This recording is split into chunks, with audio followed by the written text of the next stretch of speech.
conclusion you drew after the bye week about the passing game? Yeah. Look, there's a lot of areas there we need to improve. And the passing game, like we've said from the jump, takes all 11. Certainly we want to stress defenses in probably some ways that we have not yet been able to or not able to connect on. Feature the guys that we can lean on and make our quarterback feel comfortable. So, the bye weeks are always great. We needed the reset to kind of look at things, make sure that we're doing the best things for our players, best things for our quarterbacks. And instant panic hits Kevin Stefanski as Browns fans explode with demands. They want Tommy Rees to take full control and finally coach Shedeur Sanders. Now that Reese has the play-calling duties, fans are calling for bold moves like start Shadur, give him reps, and provide him the coaching he actually deserves. But the real question is, will Reese rise to the moment and give Shadur the chance he deserves? Or will he play it safe and side with Stefanski to protect his own spot in Cleveland? Let's find out. Tell you, dog, we have another day and another coach at the bout, speaking about Shedeur Sanders and his offense. Now, we know the Browns' offense cannot get going in any shape, form, or fashion. When Tommy talked about improving the Browns' passing game after the bye week, it all sounded good on paper. Words like reset, good plan moving forward, and making the quarterback feel comfortable. But here's the thing. If that plan doesn't include giving Shedeur Sanders the real chance he deserves, then what's the point? The entire discussion about doing the best things for our quarterbacks starts to sound hollow if Shadur continues to be left on the sidelines. Fans have seen flashes of what he can do, and everyone knows his skill set brings a fresh energy to the offense.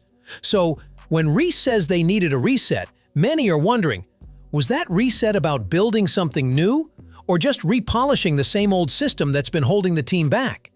It's also worth asking what exactly Reese and Stefanski mean by making our quarterback feel comfortable, because if the goal is truly to strengthen the passing game, then comfort shouldn't come from playing it safe. It should come from trusting the right talent.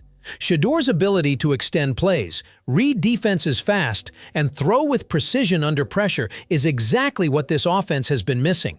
Yet, he's barely been given the chance to prove it. Reese might have spent the bye week reviewing plays and strategies, but did he spend enough time thinking about how to build around a quarterback like Shedeur, who actually fits the modern, aggressive style fans want to see? That's the question fans keep asking, and it's fair. Now that Reese has taken over the play-calling duties, the expectations are sky high, not just to improve the numbers, but to make real, visible changes. This isn't about replacing one name with another.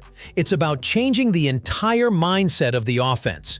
Browns fans want to see creativity, risk-taking, and above all, fairness. If Reese really believes in doing the best things for our players, then Shadur should be front and center in that plan.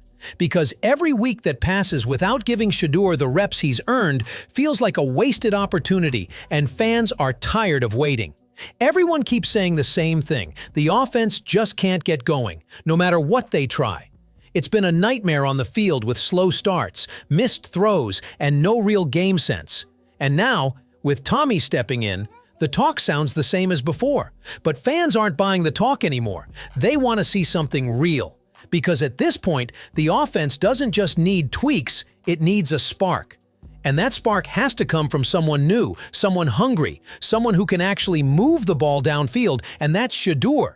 All this talk about plans and resets means nothing if the same guys keep running the same plays that aren't working.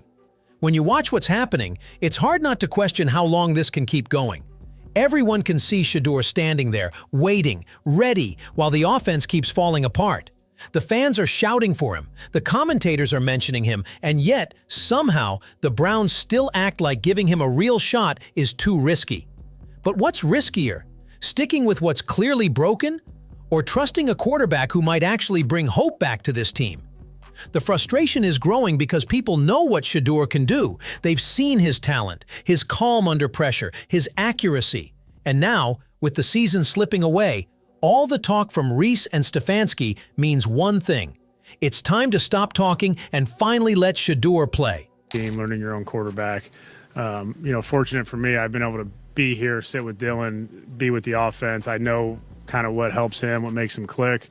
I think, got a good feel for our personnel here. That's so important when it comes to calling games. And then, you get into a rhythm throughout the game of figuring out what from the plan works, what you need to adjust, what they're doing to try to take some things away. And then you're just looking to build counters and things that can complement what you've already tried to set up. But I think every time you call a game, you learn. Every time even for me in the role I've been in, like you learn as you're putting yourself in the shoes to call a game again, as you're listening and observing and helping. Listening to Tommy Rees talk about how he's fortunate to sit with Dylan and how he's learning what makes him click, you can't help but feel the disappointment.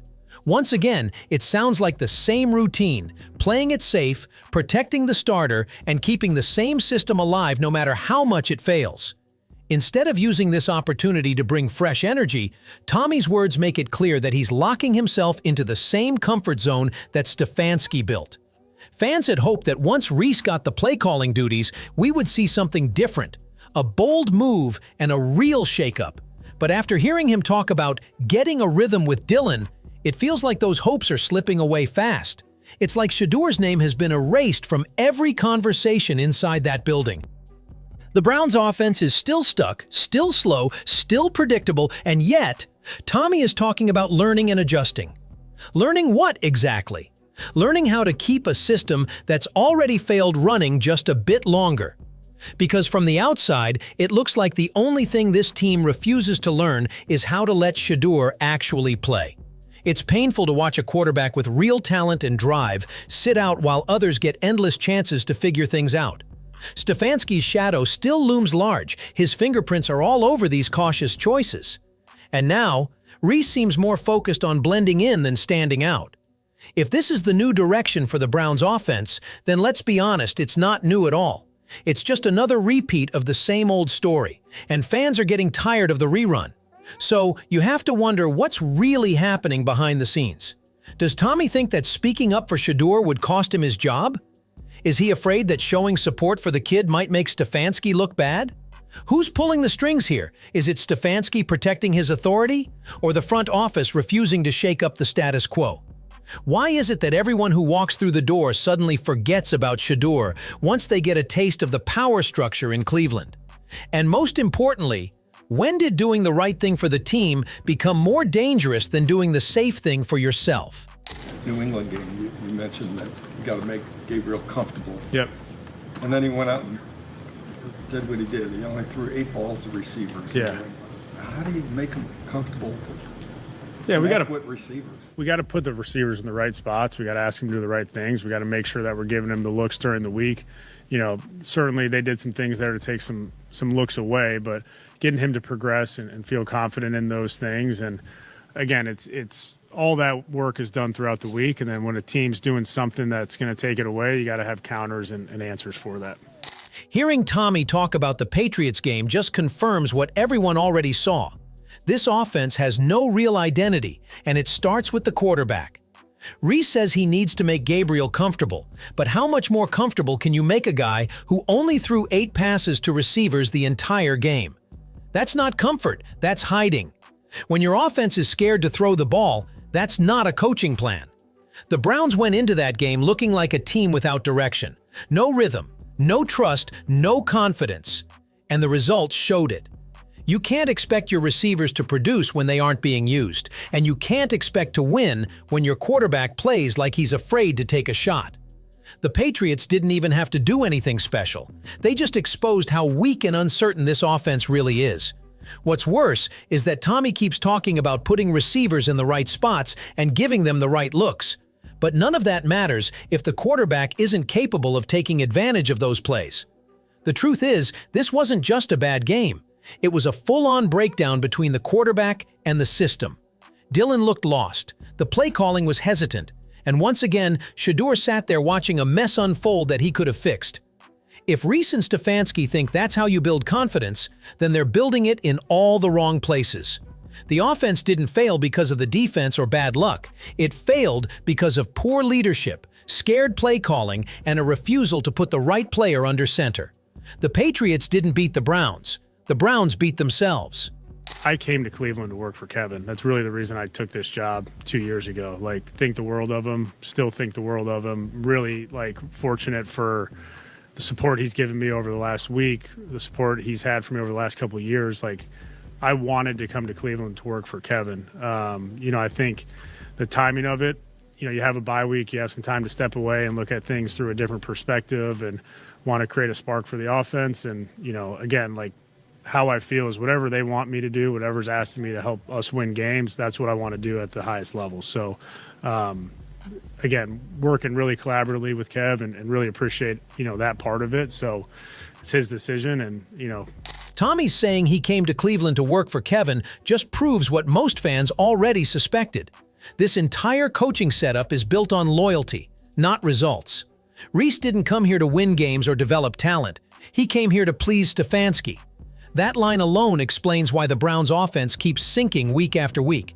When your main goal is to make your boss happy instead of making your team better, you've already lost. Stefanski's system has been stuck in neutral for too long, and instead of bringing in someone bold enough to challenge it, they brought in another voice who's just here to nod and agree. Tommy sounds more like a spokesperson for Stefanski than an offensive mind ready to take charge. And that's exactly the problem. No one in this coaching room is willing to stand up and say, "Hey, this isn't working." They're all too busy protecting each other while the team crumbles in front of them. What makes this even more frustrating is how casually Reese talks about creating a spark and doing whatever's asked of him. Fans don't want another spark, they demand a real change.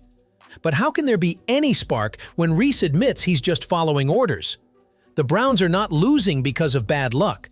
They're losing because of this very mindset. Stefanski has built a system where nobody dares to challenge him, and Tommy is living proof. Instead of fighting for Shedeur Sanders, instead of saying this offense needs a real leader under center, he's out here thanking Kevin for the opportunity. Opportunity for what? To keep losing the same way every week? Stefanski's control has turned this offense into a one-way street, and Tommy's words make it clear he's driving right behind him. What's asked of you. Yeah, I think we're fortunate to have a really good staff that you can collaborate with, lean on. Obviously, Kevin this week's been great. The rest of the staff's been great. Bloom and CO and some of the guys that you lean on throughout the week. Your job changes a little bit, right? Like you're having final stamp power on the game plan and where you see things falling and what's going to make it to Sunday. So that certainly changes, but the collaborative nature of it does not. Ultimately, you're making the final decision, which, like I said, changes things a bit, but process goes on as normal. Tommy talking about how fortunate he is to have a good staff and how everyone's been great, especially Stefanski, just sounds like another safe, rehearsed answer to keep the peace. He mentions collaboration, leaning on people, and having final stamp power. But what does that even mean if the offense still looks flat and predictable every single Sunday? What exactly are they collaborating on? Another game plan that keeps Shadur on the bench? Another week of protecting the same quarterback who can't move the ball. If Tommy really has final say, then why does it still feel like Stefanski's fingerprints are all over every call? Why is he talking like an assistant when he's supposed to be the play caller?